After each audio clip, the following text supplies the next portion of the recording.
आघाडीच्या माध्यमातून काल परवा जे सोलापुरात घटना घडली त्याच्या विरोधात आज आम्ही मूक आंदोलन शांततेत लोकशाही पद्धतीने आम्ही आज केलं।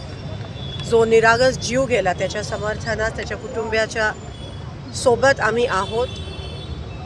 भारतीय जनता पक्षाची जी सत्तेसाठी भूक आहे त्यासाठी ते कोणत्याही पद्धतीत ते काहीही करू शकतात। विजय हासिल करण्यासाठी भाजपचा खरा चेहरा जो आहे तो आज सगळ्यांसमोर आलाय।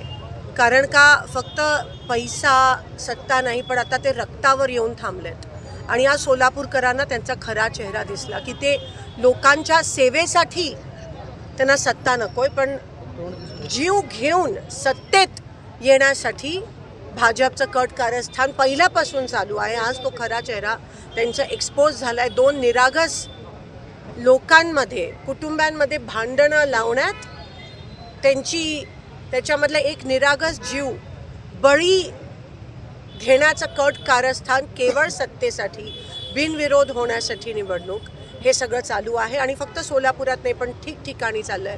लोकशाही संविधानाची वारंवार अपमान होतोय। मग ते फॉर्म घेण्याच्या AB फॉर्मचा विषय असेल, विड्रॉयलचा विषय असेल, आज भाजप कोणत्याही स्तराला जाऊ शकतं निवडणूक लढण्यासाठी हे साबित झालं आहे आणि त्या सगळ्या प्रशासन आणि शासनाच्या विरोधात त्यांचं जे कट कारस्थान चालू आहे त्याच्या विरोधात आज आम्ही मूक मोर्चा इथे या ठिकाणी घेतला।